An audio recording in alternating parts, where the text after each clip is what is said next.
On the 15th of November 2018, John Allen Chow took a boat to North Sentinel Island expecting a peaceful welcome. It's the He same? never made it back home. Although before we talk about who he was, what he was doing, and how he came to meet his fate, let's first talk about the island itself. Chat, what is it lagging? Located in the Bay of Bengal between India and Thailand, North Sentinel Island measures 6 kilometers wide I think and it's the game. long, and is home to one of the last uncontacted tribes on all of planet Earth. The tribe is known to outsiders as the Sentinelese, who have an estimated population of between 15 and 500 people. However, there's a reason why taking an accurate measurement is almost impossible. They're unbelievably hostile to anybody who tries to visit the island. The first example of this came in 1867 when an Indian merchant ship wrecked on the island's reef, and while the 106 passengers might have thought that they'd stumbled upon paradise, this couldn't have been further from the truth. Without warning, the ship's crew were attacked by the tribe's bow and arrows, and were only able to survive by returning fire with sticks and stones found on the beach. They were rescued by a British steamboat 1 week later, yet the captain of the shipwreck went on to describe the Sentinelese by writing, "The savages were perfectly naked with short hair and red painted noses, and were opening their mouth and making sounds like pa on oh. Their arrows appeared to be tipped with iron." The intriguing nature of the tribe led a party of armed British officials to return 13 years later in 1880, at which point they'd find, quote, "a network of pathways and several small villages that looked to have been freshly abandoned." They'd eventually find 4 Sentinelese children, as well as an elderly couple, who were kidnapped by the party and taken back to the nearby city of Port Blair. However, their stay didn't last very long, as all 6 Sentinelese sickened rapidly and the old man and his wife died, so the 4 children were sent back to their home with quantities of presents. 16 years after this, a Hindu convict escaped on a makeshift raft from the adjacent Great Andaman Island, only to wash up 50 kilometers west in the worst place imaginable, North Sentinel. A search party found his body lying on the beach pierced with iron arrows, with his death sending a clear enough message for nobody to return to the island for almost 80 years. However, in 1974, a film crew shooting a documentary called Man in Search of Man landed on the island to leave gifts. We came at last to what is known as the North Sentinel Island. Although some expeditions had landed here, the Sentinelese had never been sighted. We left gifts of coconuts, knives, lengths of cloth, a pig. After which the Sentinelese were caught on camera for the very first time. Oh, chat, are they gonna be naked or not? Chat, are they naked or not? Because I'm not trying to get banned, bro. What are those moving shapes? Are they human?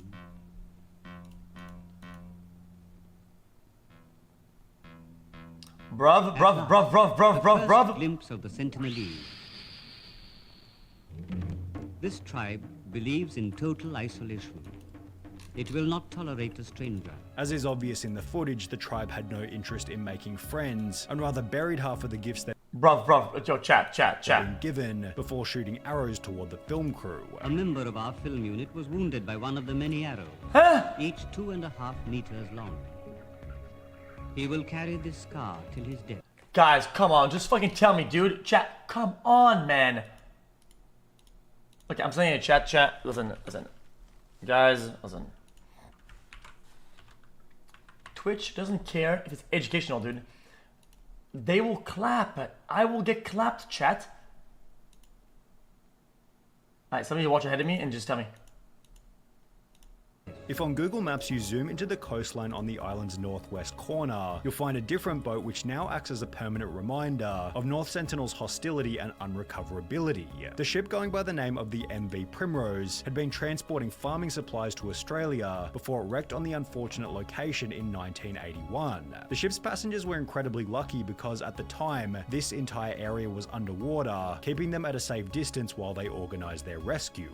In the meantime, the Sentinelese observed the ship from their beach, with the crew members describing the tribe as well-built, frizzy-haired and black. They were naked except for narrow belts that circled their waists, and they were holding spears, bows and arrows, which they had begun waving in a manner that seemed not altogether friendly. However, while almost every example so far displays the Sentinelese as an untouchable group of brutes, it would be exactly 10 years later when a single anthropologist did the impossible. He made peaceful contact for the very first time. T and Pandit had been dropping gifts and coconuts to the island every 1 or 2 months since 1967, although for the first 24 years of doing so, the Sentinelese maintained their hostility. But all of this changed on the 4th of January 1991, when the tribe finally concluded that he was only there to help. Pandit described this day in a 2000 interview with the American Scholar, which stated a great many of the Sentinelese started running down the beach and splashing through the surf toward the dinghy. Chat, I don't get it. What is trolling? Chest-high water. One of the young Sentinelese something. Why don't you fucking tell me? I don't get it. And handed coconuts to the tribesmen as they crowded around him. A few weeks later, he returned to North Sentinel with another expedition. It's safe. Okay, this time, several Sentinelese men went so far as to climb into the dinghy and grab entire sacks of coconuts. Pandit was alone in the water with a group of Sentinelese. One of the young tribesmen looked at him, scowled, pulled out an iron-bladed knife, and made a gesture, Pandit says, like he was going to cut out my heart. Maybe he thought I was planning to stay on the island. But the dinghy quickly returned to pick Pandit up. He would return to North Sentinel several more times before retiring from the Anthropological Survey in 1992.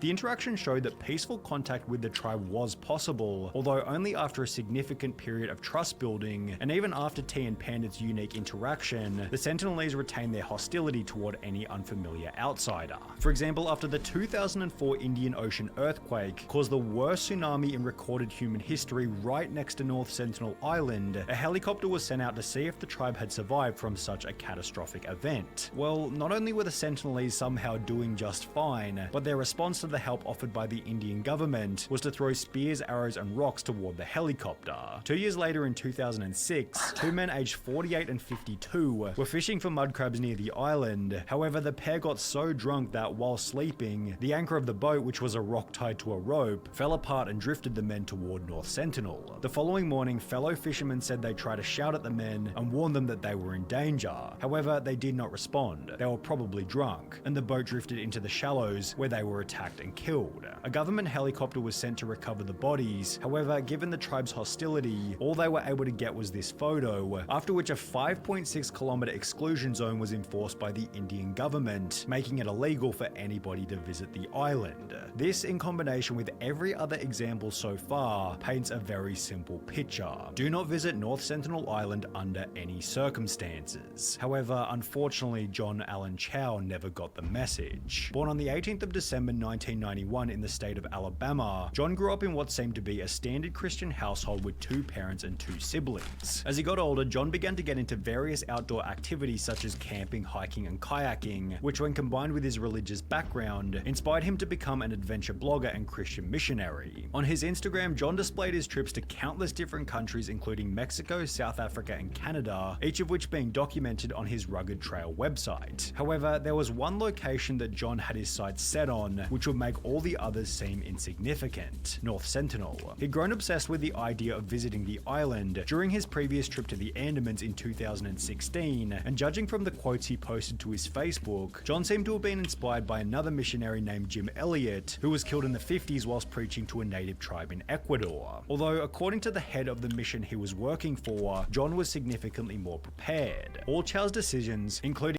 If these guys don't speak a language that we don't understand, why are they trying to go missionary them into religion or something like that, while telling them in a language they don't get?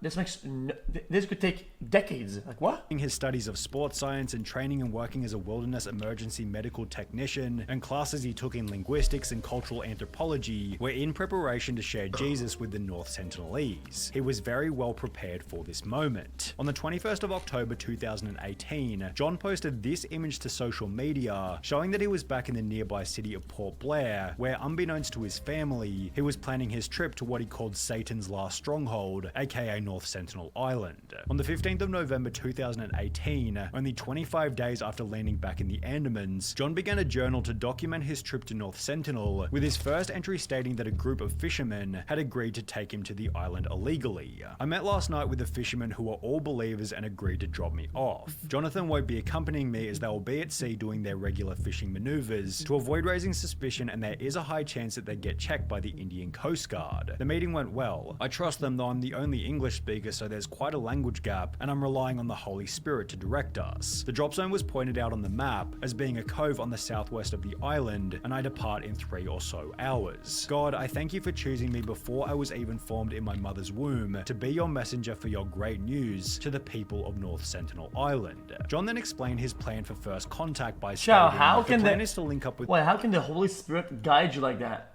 Isn't that like Jesus take the wheel and then you fucking let go of the wheel and it fucking goes random?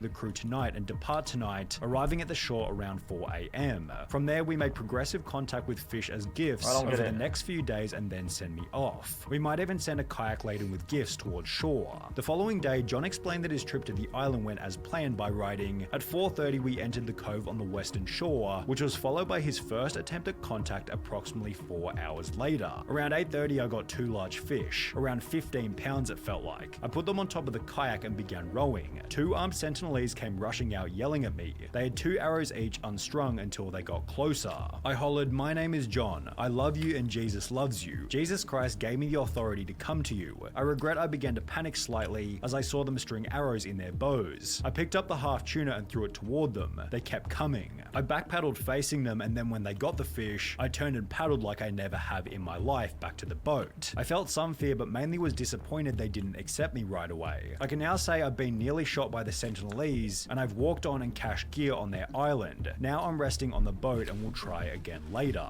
John escaped his first encounter unharmed. However, as mentioned in the previous entry, he planned on returning for a second encounter, which miraculously he'd survive once again. I waited my kayak toward the hut I'd been chased from on initial contact. Sure enough, as I got there, I heard the whoops and shouts from the hut. I made sure to stay out of arrow range, but unfortunately that meant I was also out of good hearing range. So I got a little closer, and as they, about 6 from what I could see, yelled at me, I tried to... What the fuck would he even listen to? To hear what? Baba, baba do, baba, dabba da. Like, what? They got fucking brain dead, dude! They burst out laughing most of the time, so they probably were saying bad words or insulting me. I yelled some phrases and sang them some worship songs and hymns, and they would often fall silent after this. Here's when this nice meet and greet went south.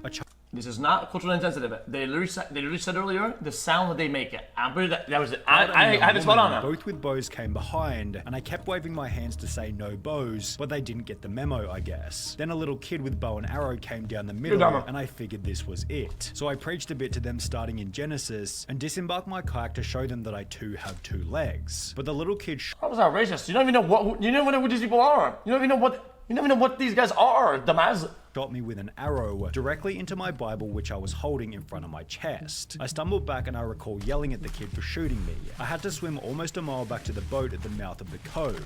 The plan now is to rest and sleep on the boat. By this point, John already had an unbelievable story for the ages. He had gone to the island, survived his first day, returned on a second day, was shot by the Sentinelese point blank, but lived to tell the tale after the pages in his Bible decided to spare his life. However, as the journal entries continued, it became obvious that John was happy for his legacy to be the guy who died trying to preach his religion to the tribe. Lord, let your will be done. If you want me to get actually shot or even killed with an arrow, then so be it. I think I could be more useful alive though, but to you, God, I give all the glory of whatever happens. I don't want to die. Would it be wiser to leave and let someone else continue? No, I don't think so. I still could make it back to the US somehow, as it almost seems like certain death to stay here. Yet there is evidence of change in just 2 encounters in a single day. We'll try again tomorrow. The following day, John wrote his final entry in the journal, beginning with, "Woke up after a fairly restless sleep, heading to island now. I hope this isn't my last notes, but if it is, to God be the glory," before going on to write a goodbye message to his family reading, "Brian and Marilyn and Mum and Dad. You guys might think I'm crazy in all of this, but I think it's worth it to declare Jesus to these people. Please do not be angry at them or at God if I get killed. How? Rather, please live your lives.